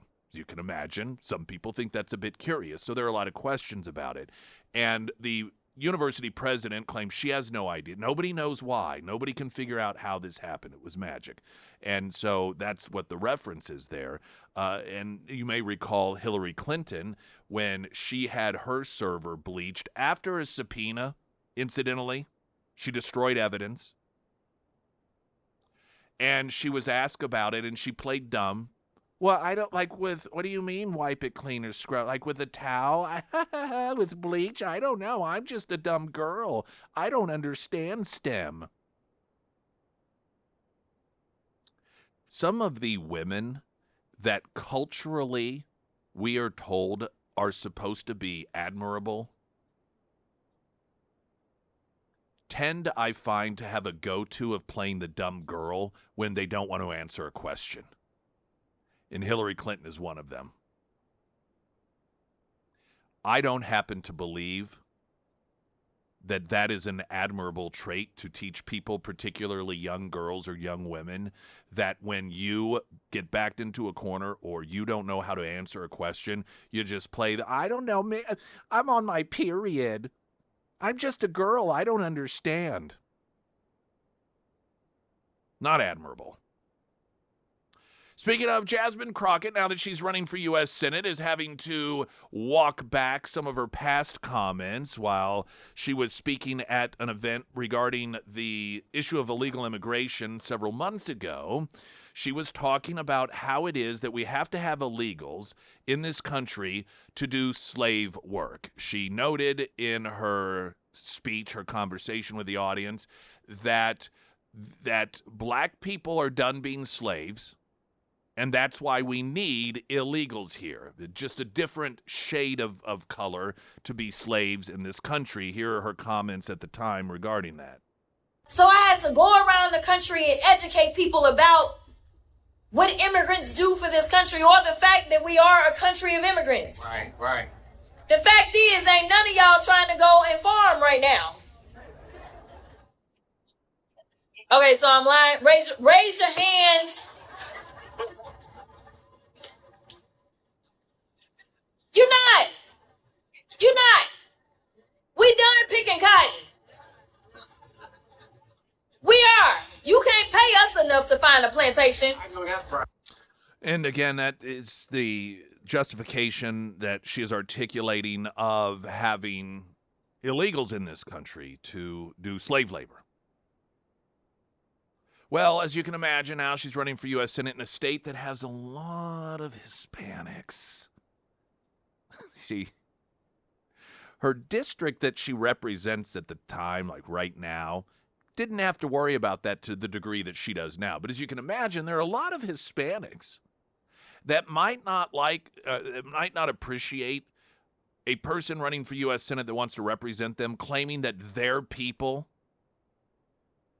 should be in this country picking cotton because her people aren't doing that work anymore because the days of slavery are over. Not for you and your people, but for hers. She is walking it back saying that, well, my point then and now is to highlight the shared struggle between black and brown communities. So let me state the obvious part out loud. John Cornyn, Ken Paxton, their Republicans have a clear record of policies that harm Latino communities. Now, she is referencing her backtracking of comments in which she was arguing that's why we need Latinos, is because black people won't pick cotton anymore, and the new slave class is to be the Hispanics. But Republicans, she claimed, are the ones that have policies harmful to the Hispanic community.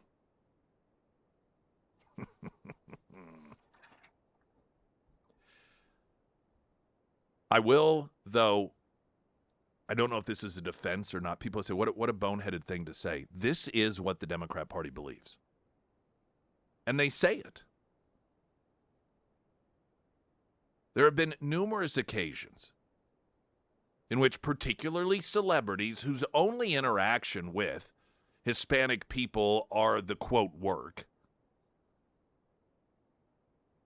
and have said, who's going to clean your toilets, Donald Trump? Who's going to do this? Who's going to do that? One of my favorites was when Kelly Osbourne I think she's become somewhat, well, I don't think she's as anti-Trump as she used to be. And she was a guest on The View, and she brought up that point. Who's going to clean your toilets? Who's going to clean our toilets, Donald Trump, if you deport Hispanics? And I believe it was Rosie Perez, who's a Hispanic. There was a Hispanic on the panel at the time, and you could just feel everyone. No, I didn't mean it that way. Of course you did. That's how the Democrat Party views people.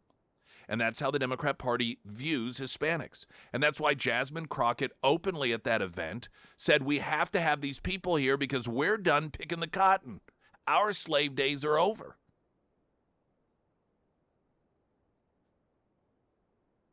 It is the same justification that the Democrats used during the slave era. That the industries would collapse without slave labor. That's why we had to have slavery. Because white people won't pick the cotton. Do you know how much more it's going to cost? Well, regular people, non-slaves, these are jobs that average citizens won't do. We have to have slaves. The Democrat Party has not changed when it comes to this position.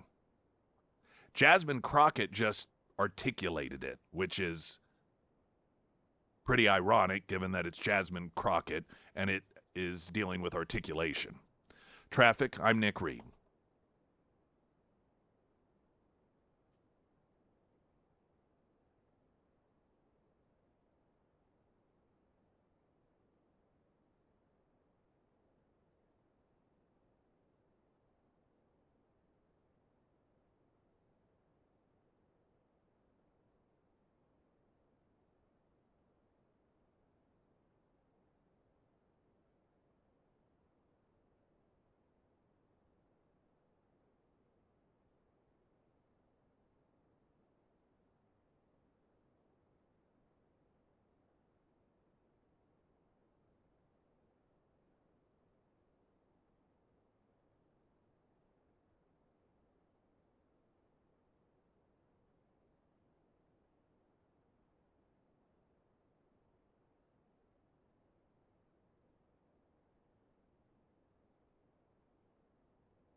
Sarah Myers. Thank you, Foreman Mechanical Heating and Air. They are the full-service professional HVAC company. They do everything from residential to commercial. They do maintenance, inspections, repairs, installations, and more. And they've been around for over 35 years, so they know a thing or two about the HVAC world.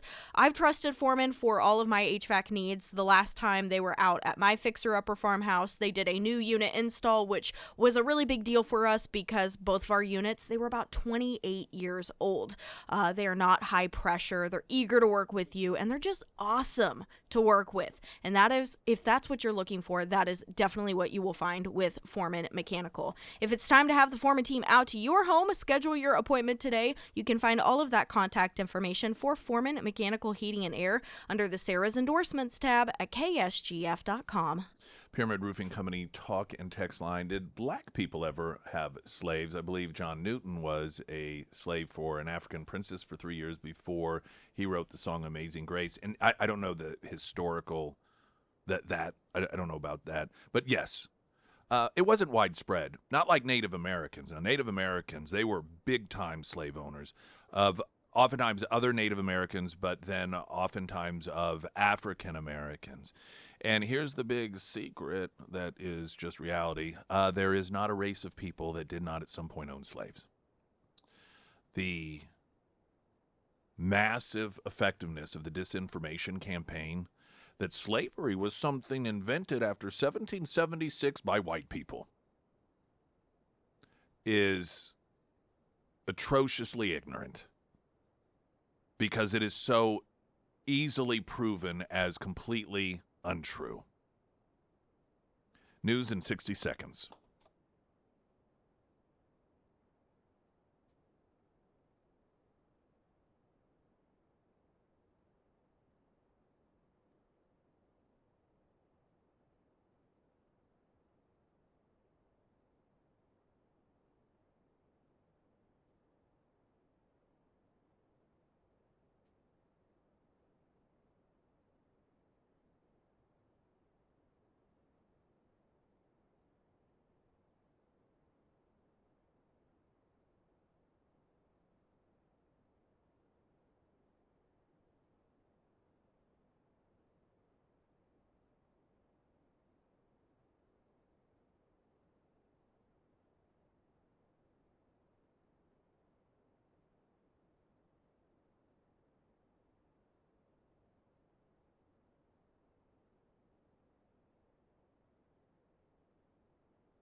Tomorrow is the last morning to get Santa's Angels gifts in, actually till 12:30. You have our offices open until 12:30, Monday through Friday. And so if you did adopt a kid, today is preferred to get that stuff in. But should you not be able to, if it's impossible, then tomorrow, like I said, is the deadline. If there is going to be some problem, some issue, just reach out and let us know. I know increasingly people buy gifts on Amazon and the delivery date is prior to our deadline, and then it gets moved and you're like, oh my gosh, what am I going to do? Let us know. Knowing is massively helpful. Or if you adopted a kid or more than one kid and for unforeseen circumstances you are just not able to come through on the adoption, just let us know and we'll make sure the kid's taken care of. It's easy. No problem at all. You don't need to be embarrassed or think, oh my gosh, what's that look like? It doesn't look like anything at all, other than you cared enough to make sure to let us know so that we could get the kid taken care of, that was your number one priority. So you actually look good doing it. Just think of it that way. Today, there is going to be, I'm sure, a lot of discussion about this Vanity Fair interview that dropped yesterday. So I don't know there may have been a lot of discussion about it yesterday as well. Susie Wiles, the chief of staff, 11 separate interviews, and she said things. The things that she said were presented in a way that has prompted coverage that, look at this White House, it's it's all chaotic, and she thinks that Trump is just like an alcoholic and J.D. Vance is a conspiracy theorist. The White House is in unison pushing back in praising her, saying she's awesome. There's a false narrative created oftentimes by omission of certain statements she made, while at the same time taking things out of context. I think a lot of people say, well, what did you expect? Why are you even doing these interviews? I believe, and I mentioned this in the opening of the show, you have three options the Trump administration does when it comes to dealing with the media and these requests for interviews. You either don't do any at all, none, zero. You sort of pick and choose based off of whom you think is going to give you a fair shake, which good luck with that. Or you just do any and all of the higher profile ones. Obviously, you're going to turn down more than you get because, everyone under the sun is going to see if they can get an interview request. But those that are higher profile, you go ahead and do them, knowing full well that you're going to get shafted potentially. Things are going to be taken out of context. You know that people don't trust the media anyway, and when that does happen, you're just going to come out and be like, they're liars. They lied about this and that, and just do it. In all honesty, I think that of the three choices might be the best, because not doing any interviews at all, I don't know that there's a tremendous amount of I'd say you do one of those two. The pick and choose based off of which outlets you feel are going to give you a fair shake. That would just be an exhausting and completely unrewarding venture that would never prove to be fruitful. So you either go all in or you don't at all. And Trump's instinct to a large degree is all press is good press, and when it's not, then you make it good press. And he's a person that sees marketing as a tool that can be used in order to benefit your cause. And so the idea of him saying, no, we're not going to do any media, I just don't think that that's even an option for him. So then the other is you just do this and you know what the game is. You understand it, and that's why they do these things. So the rhetorical question that I'm sure is going to be asked over and over again is, why do they do these interviews? I think that's the reason why. I want to read to you some of the comments and then audio of J.D. Vance. There's a few different excerpts that are really being talked about. One is her comparing Trump to an alcoholic, which I understood exactly based on the quote what she was talking about. Trump did as well, according to a quote in the New York Post. Got comments from Caroline Levitt and J.D. Vance, a master class on how it is to deal with reporters trying to utilize this in order to, of course, splinter apart the Trump administration and turn it into some sort of Jerry Springer-esque, conflict or Donnybrook, if you will. Latest news update.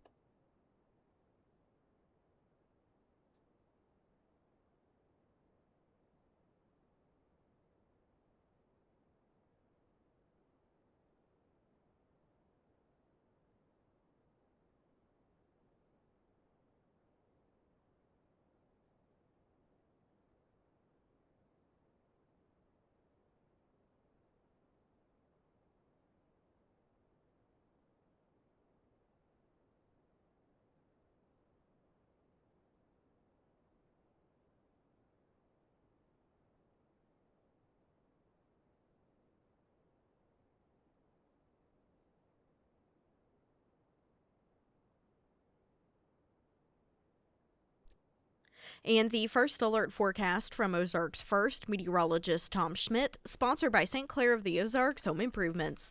Today we'll see sunny skies with a high near 59. Tonight a slight chance for showers, otherwise cloudy with a low around 53.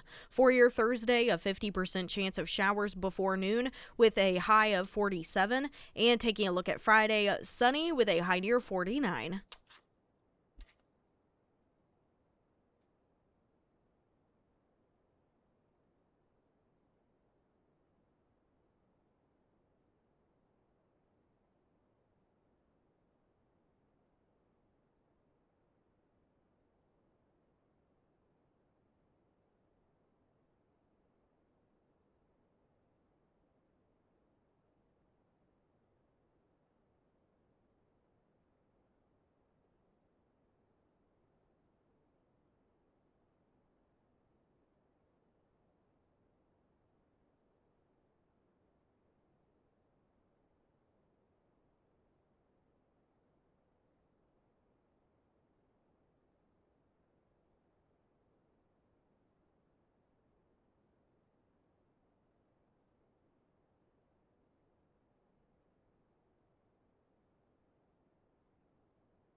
I view this brouhaha over Chief of Staff Susie Wiles' interview with Vanity Fair in a way that is a bit out of step than most people.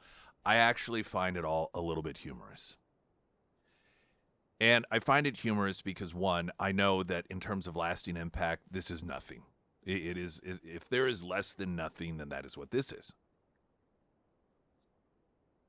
A month from now, there will be some new thing that the media is all over regarding Trump, just like a month ago there was, and a month before that. And this is a downside for the media if you are the media and you see your job as making sure people hate Donald Trump, is that you make so much noise. It all becomes indistinguishable from all the other noises. It's just it becomes background noise. Everything is a crisis. Everything is the worst thing ever. Everything is, oh my gosh, can you believe Trump is doing this? And it gets to the point you really don't even remember. It's separate than, like Reagan. What was the big scandal with Reagan? Iran-Contra. What was George H.W. Bush's big thing? Big, if you want to call it a scandal, in terms of, I would argue his only real scandal was a promise to the taxpayers, read my lips, no new taxes, and then he compromised with Democrats and raised taxes. Bill Clinton, Lewinsky, you can kind of go down the list of scandals. Well, with Trump, what is it? I don't, it's just every week there's some new worst scandal ever, according to the media, and so it just becomes rote and background noise, and nothing stands out. And so part of the reason I find this humorous is because I know that this is nothing. I know that this is not relevant and this is meaningless. And a week from now or 2 weeks from now, it's going to be something new.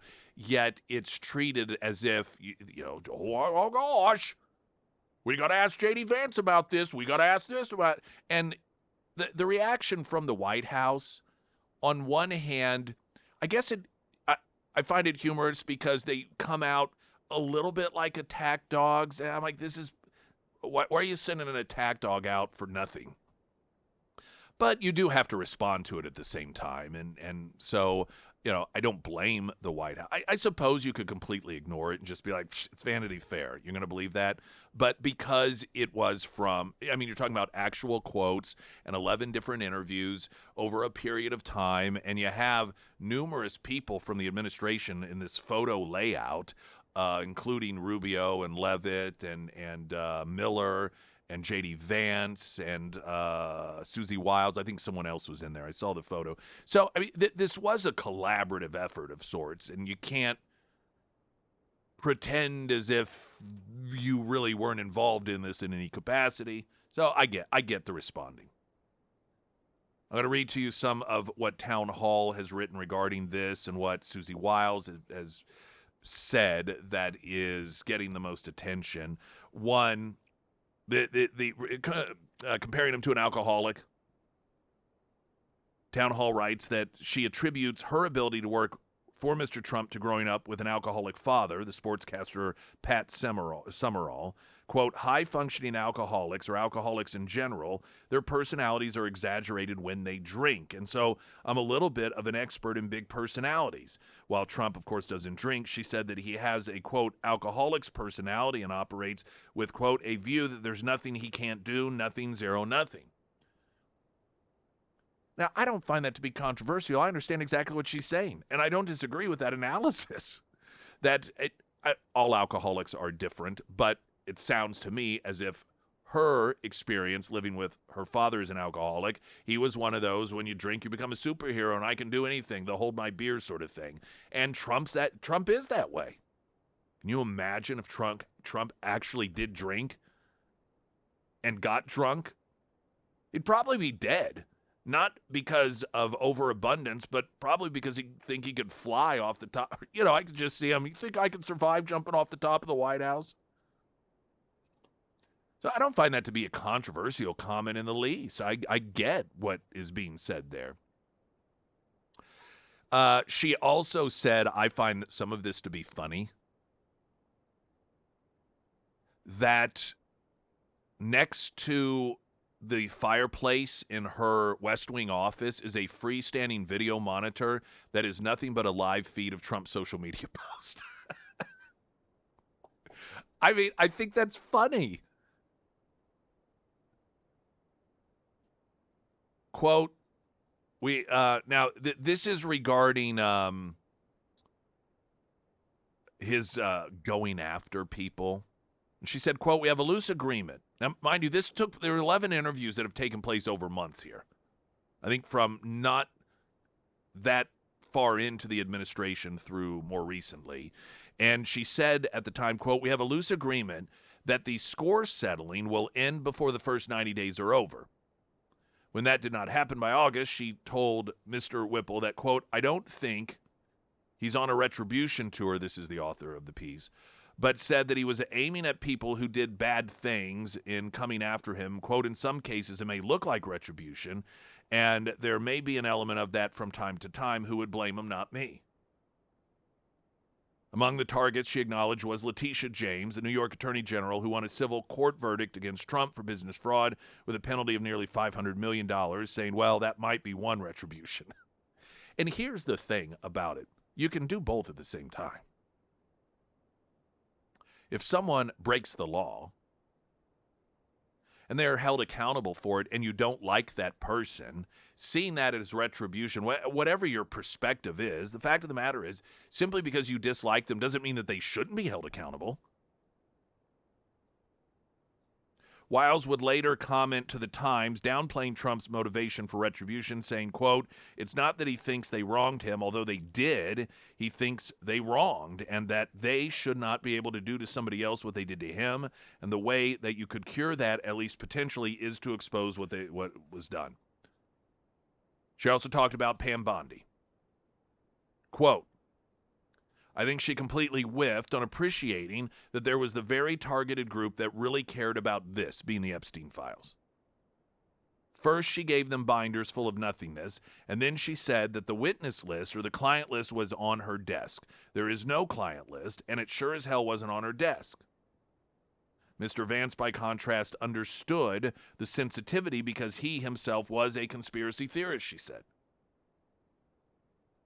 Wiles said she has read Epstein documents herself. As for talking about successors to the Trump movement in politics, Secretary of State Marco Rubio, Vice President J.D. Vance. She distinguished how each of them came around to supporting Trump after initially opposing him.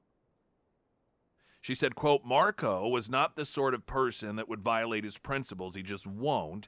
And so he had to get there. As for Vance, his conviction came when he was running for Senate, and I think his conversion was a little bit more sort of political. Marco Rubio told Whipple what he had said publicly, that, quote, if J.D. Vance runs for president, he's going to be our nominee, and I'll be one of the first people to support him. It's kind of nice to get that. I believe Rubio on that. Still, underlying the tension came through, and Vance posed for the magazine's photographer. This is a difference in perspective. I don't think that this is the following quote from J.D. Vance. I don't think this is tension. I think that this is just humor. As they were posing for the magazine, Rubio and Vance and a handful of others, he told the photographer, I'll give you $100 for every person you make look really blank compared to me. Crappy, but the PG-13 version. And he said, and $1,000 if it's Marco. I mean, he said that openly. I don't see that as tension, as some sort of passive-aggressive behavior. I think if you observe J.D. Vance, he's got a sense of humor. He's lighthearted when it comes to this stuff. And, that's the way people who genuinely like and respect each other and are not insecure oftentimes joke around with each other. I think there's a lot more being made of this than there needs to be, because a week or two from now, no one will be talking about this. I think much of what it is that she said is true. And while the press is putting it out there to make it sound as if it is some sort of insult or some sort of jab, much of it actually isn't. All that being said, the White House response, the pushing back. You've got Wiles saying the article published early this morning is disingenuously framed, hit piece on me and the finest president, White House staff, and cabinet in history. Significant context was disregarded, and much of what I and others said about the team and the president was left out of the story. I assume after reading it, that was done to paint an overwhelmingly chaotic and negative narrative about the president and our team. The truth is, the Trump White House has already accomplished more in 11 months than any other president has accomplished in 8 years, and that is due to the unmatched leadership and vision of President Trump, for whom I have been honored to work for the better part of a decade. None of this will stop our relentless pursuit of making America great again, and everyone's lockstep with her on this. Caroline Leavitt echoing that, Trump saying, I don't have problems with what she said. Her response there's a point that when it really all boils down to it is what matters, noting how much Trump has done. And some may try and argue that Trump hasn't done more in his first year than most presidents have done in 8 years. I would challenge them to do a side-by-side list. Even those who hate Donald Trump have at times acknowledged how he, with breathtaking speed, has managed to get things done so quickly. So you can paint all the pictures you want and give all the quotes you want, trying to create this image of total and complete chaos. But if that were the case, would he really be as accomplished in terms of actual results as he is?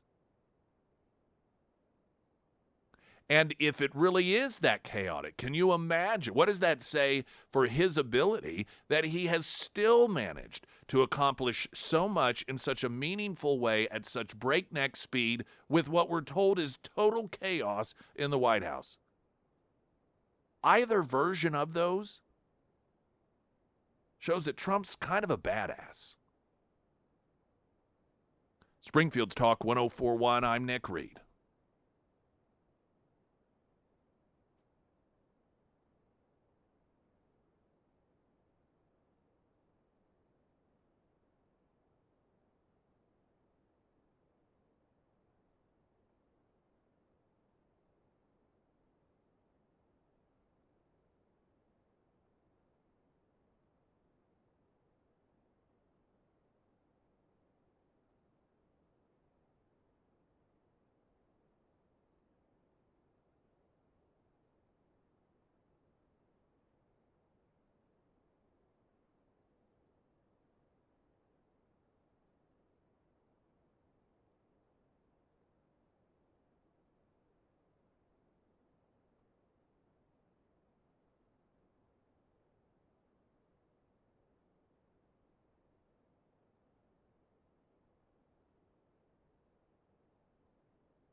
Springfield's Talk 1041, the first alert forecast from Ozarks First, meteorologist Tom Schmidt, sponsored by J&S Automotive. Today we'll see sunny skies with a high near 59. Tonight a slight chance for showers, otherwise cloudy with a low around 53.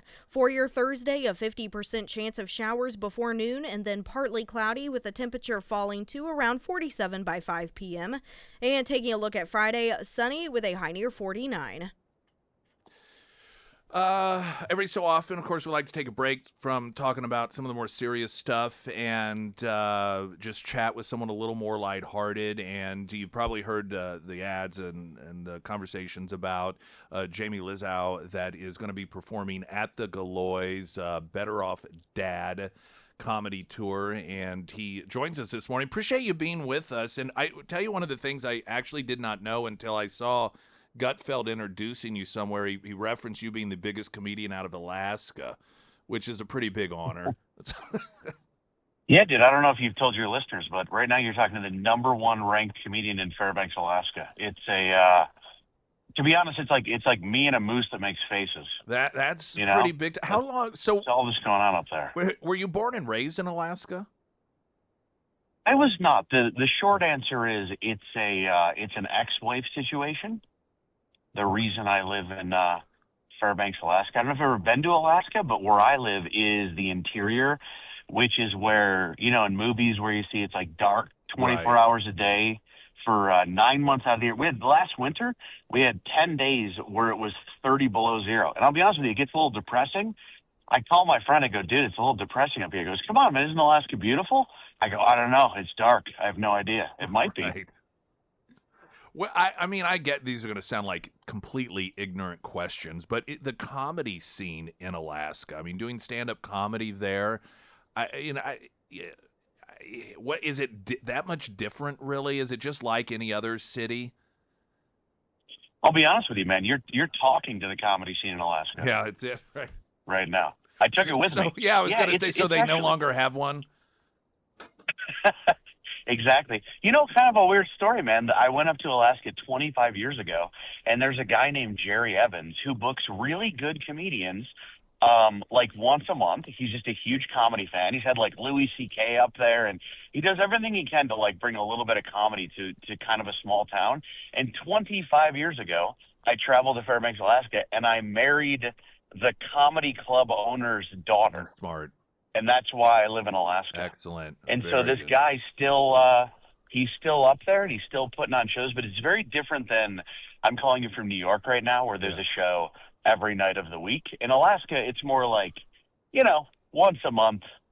And the first venue is a bar, and the second venue is a bowling alley, and the third one is an ice hotel, and the last one is a theater. So it's actually very different. But you get very appreciative crowds, though, man, because they're just, we got heat in there.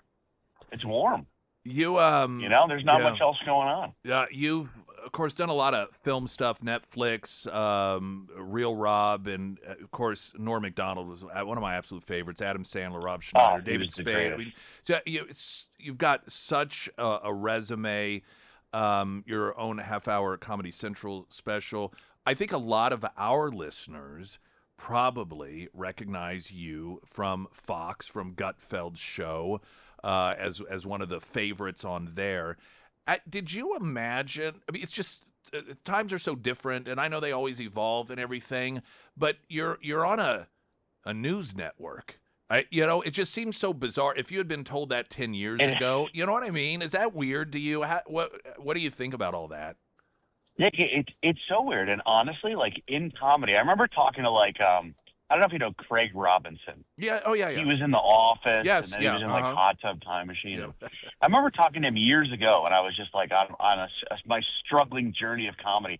I remember him telling me like you never know what's going to bring people to the shows, and he said even being on The Office did not change his ticket sales like that as much as you might think. That's like a number one, hilarious show. He said he does Hot Tub Time Machine, and it becomes like this fan base that really starts coming out. Okay. And then his career just like explodes. And like when I got that Netflix show, man, it was like me and I'm starring in it with Rob Schneider, and we got Sandler's in it, Norm Macdonald, Spade, everything. I go, this is probably going to be what makes my audiences big. And no, man, I was still Same volume. doing clubs, and no one was really showing up. And then Gutfeld called me, and I had done his old show, which was called Red Eye. And it was on at like 3 a.m. Yeah. Do you remember that thing? Oh yeah, I remember. Dude, Yeah, I remember watching it. And it was so fun, and like, but it never, we did it for fun. We didn't do it because people would come on to shows. We did it because being on with Greg was so fun. And then when I did this new show, man, when I tell you, you are so dead on, if you would have told me this is what would make, like Springfield, Missouri, where I'll be on Saturday, it's almost sold out. And like, I performed in Springfield, Missouri before. It's just no one else was there. Just me, maybe 10 people. And it has absolutely changed. I feel like Greg is kind of the new Carson in the way that he introduces people to these comedians, but not just comedians like from the Tonight Show where you do 5 minutes. Greg is creating almost like these personalities and people you can root for and root against, and like, you're hanging out for an hour. And dude, it is so bizarre. If you had had me guess what would be what almost sells out a theater this weekend, my last guess would have been, a comedy show on a news network. We're talking with Jamie Lizzow, as he mentioned he's going to be performing at the Galois on the 20th, the Better Off Dad tour. I also think comedians, at least growing up, it seemed to me as if comedians, they were just all part of this crew, culturally speaking. They may have different approaches, storytelling versus one-liners, but today you have again, the way it just seems to me, you have the left-wingers, and then you have the normal as comedians can be normal. Is that interesting to you to see that divide?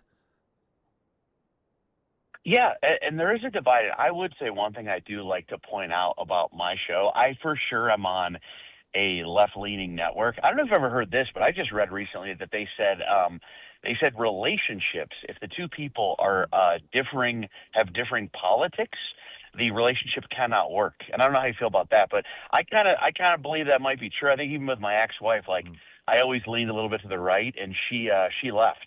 Yeah. And so that was devastating. But yeah, man, I feel like I just want to point out that my show, I promise if you come and you're on a different side politically than you think I am and all our people, I promise you'll have a good time. Yeah. Like it isn't. I don't feel like it's for not me, political, right? Well, that's what I mean when I say. In my mind, you have comedians that are on the left and then the normal ones. That I don't consider it right versus left. I consider left, they've pigeonholed themselves with all these rules and this matrix of who you can and can't talk about, and you have to talk about this, you have to trash on this person. And then there are comedians like you where it's just about what's funny. Couldn't agree more, man. Yeah. And like, you got to think like, who is my audience? And Carson famously said that these guys should never know who I vote for. Like, my job is to make fun of everyone and make everyone fun. Like, because you're either your crowd's with you, then you're yelling into an echo chamber. What's the point of that? Yeah. And has anyone ever gone to a comedy show and been like, this guy's got a good point, I'm going to vote for that other guy? Right. Yeah. Never happened. It's either it either upsets people or you're yelling into an echo chamber. And I was a stand-up. I did the Tonight Show in like 2001, and so I've been doing this for a very long time, even before I started doing the political stuff. But I feel like even on that show, I feel like my priority has always been go for the laugh, man. Like I last night I did my 160th appearance on the show, and I don't think I've ever had one political opinion or made one point. Right. Like the priority has always been like, what is the joke? Because we have so many people all day long on that channel making points, and like, how am I going to be the one that makes the point no one said yet? I just feel like my job is to, bring some levity, even if it is a serious subject. I feel like that's why Greg has me on, to sort of like fill that role. And that's what, it's important for me that people know that that's what the stand-up show is. It is.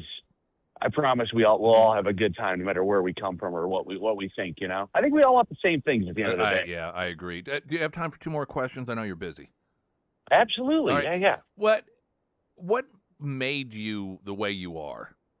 It sounds like it's not meant to be an offensive question, but clearly funny people have the ability to sort of tap into this unspoken perspective that universally, with normal people anyhow, there is humor. They just find it. It's like this secret code or something that some people have the ability to tap into and others don't.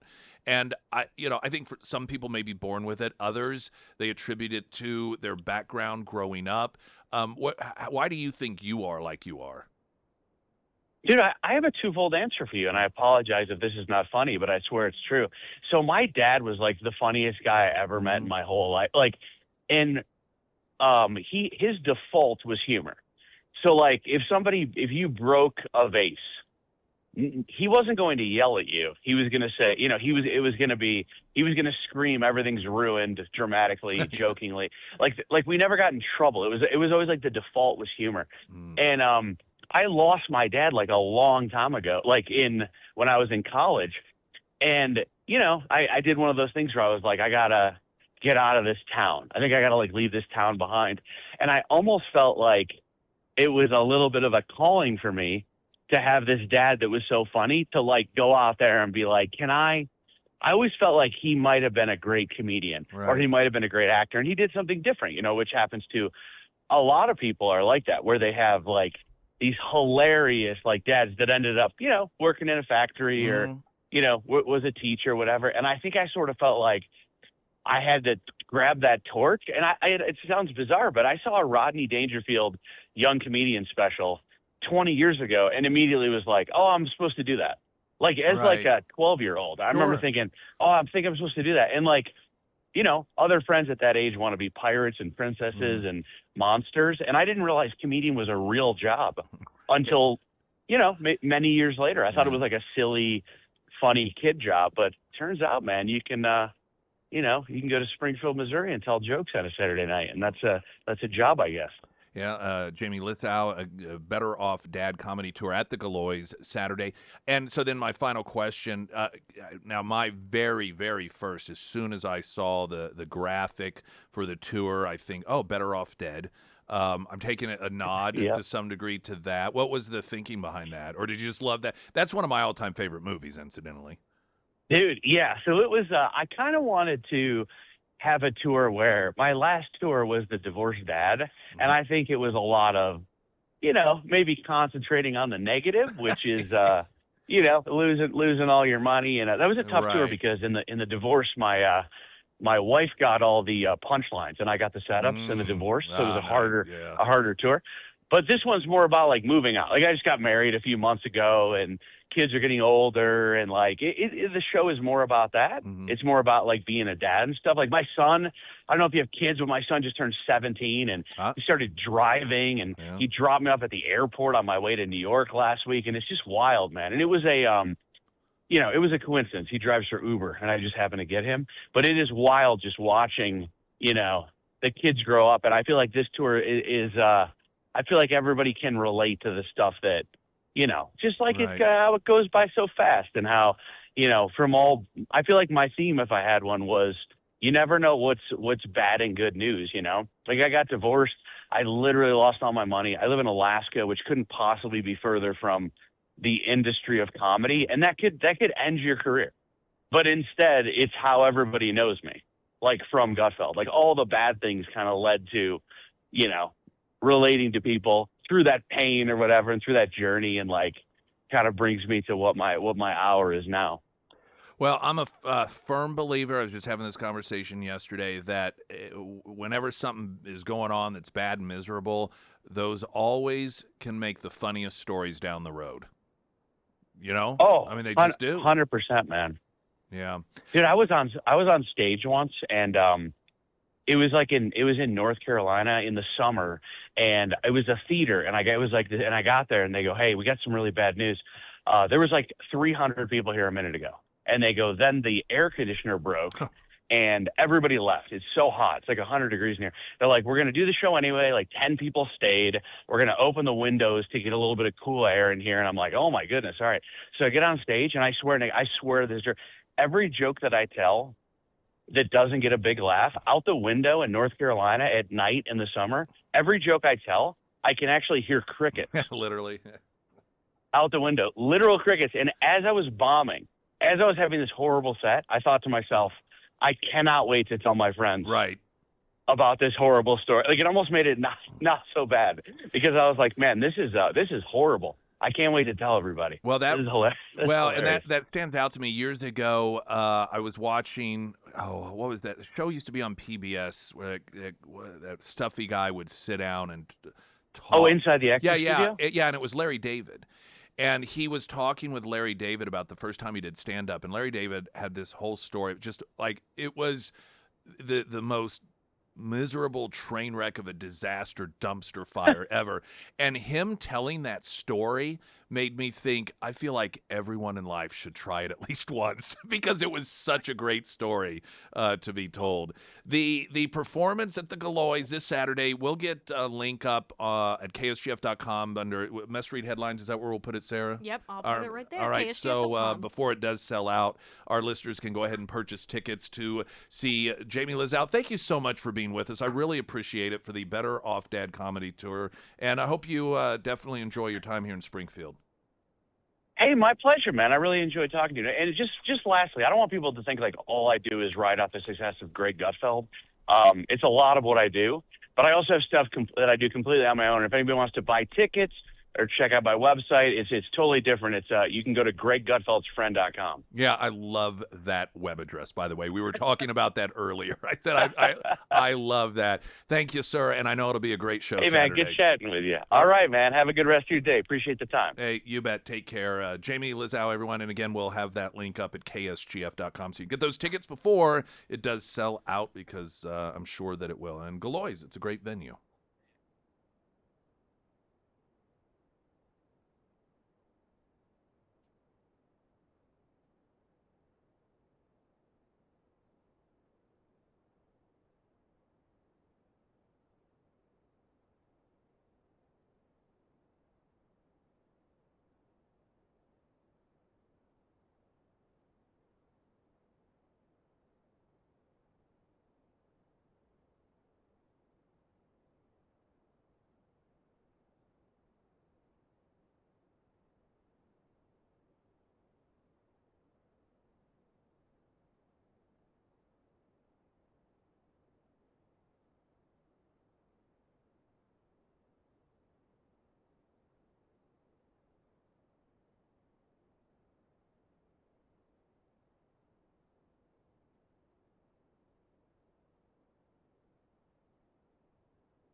Sarah Myers. Thank you, the Pyramid Roofing Company. If you are of that mindset of, it's winter, now I gotta wait until spring to tackle all my roof repairs, no! The Pyramid Roofing Company, they have got you covered. Winter can actually be one of the best seasons to get your roof replaced. You can experience a shorter wait time, and sometimes you can even snag a deal. So if you are going into the winter season with just a little bit of worry about your roof, maybe your vents, your gutters, just reach out to Josh. They do free roof inspections, they use high-quality materials, and they even offer discounts on new roof installs for our military and our first responders. If it's time to have the Pyramid team out to your home, schedule that free roof inspection today. You can find all of the contact information for the Pyramid Roofing Company under the Sarah's Endorsements tab at ksgf.com. Sorry, the person who texted in as we were talking with Jamie Lizzow in the last segment. He's going to be performing at the Galois on Saturday, sending in saying, love you, Jamie. Great show last night on Gutfeld. Sorry, I didn't see it in time to relay that on to him. Also, Jim Webb, I really miss Operation Paintball Warrior. Totally random thought. Aw. Very random. Yeah, it's been a long he's time in since Texas. we've done that. Even though Jim Webb is in Texas, I guarantee you, Oh. if we had Operation Paintball Warrior, he'd be up here for it. Of course he would. Yeah, we haven't done that in a long while. For those of you that haven't been around for a while, it was an annual fundraising event that we would do, and I think Jim Webb was at every one. He may have. I believe think at it. every one. I think he was, but yeah, that was always fun. We always had great catering for that as well. I wanted to play just a clip of audio as there has been a lot of discussion. This Chief of Staff, Susie Wiles interview with Vanity Fair. I think that it's a lot of noise for nothing. It's almost funny to me because I know that this is just another week with something for the media to cluck about that points to Trump being a bad president, and that is Susie Wiles making it sound like it's chaotic, and J.D. Vance is a conspiracy theorist, and this and that and so forth. And while there are some things that she said in there that I do think are not necessarily the greatest reflection on the administration overall, and that is saying that Pam Bondi kind of whiffed on the Epstein thing, but I don't think it's a revelation. Is there anyone that doesn't think that, honestly? I mean, I just, again, okay, speaking the obvious, she noted that in her office she has a video screen that is dedicated to live streaming Donald Trump's social media so she can observe it all the time. I think that's funny. She compared Trump to an alcoholic. Oh my gosh, that's awful. She said alcoholics, and growing up with the father that was an alcoholic, her father, that, there's a type of alcoholic that believes they can do anything.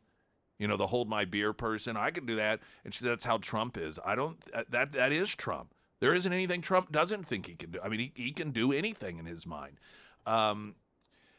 So I find all of the noise around it humorous. But she did say that J.D. Vance is a 10-year conspiracy theorist. Washington Post reporter asking Vance about that at an event. Vice President Jacob Bogin from the Washington Post. It's good to see you. Good to see you too. Merry Christmas. Thank you. Same to you. Unfortunately, I have to ask a bit of an off-topic question from affordability because news vets do intervene. And that is the interviews that White House Chief of Staff Susie Wiles gave to Vanity Fair, in which she's quoted as referring to you as, excuse me, and again, not my words, sir, but a conspiracy theorist of a decade, and described your transformation from someone who once opposed President Trump to now his vice president as an act of political expediency. But I'd like to give you the chance to respond to that, sir. Well, first of all, if Susie, I'll trust what you said. I haven't looked at the article. I of course have heard about it, but conspiracy theorist. Sometimes I am a conspiracy theorist, but I only believe in the conspiracy theories that are true.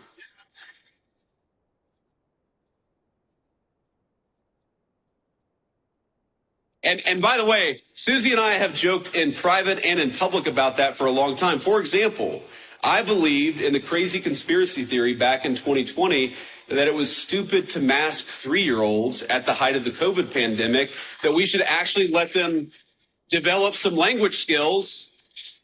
I believed in this crazy conspiracy theory that the media and the government were covering up the fact that Joe Biden was clearly unable to do the job.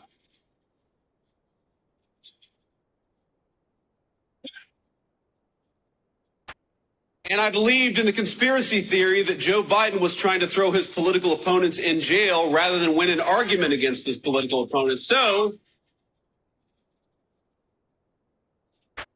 at least on some of these conspiracy theories, it turns out that a conspiracy theory is just something that was true 6 months before the media admitted it. J.D. Vance. Masterclass.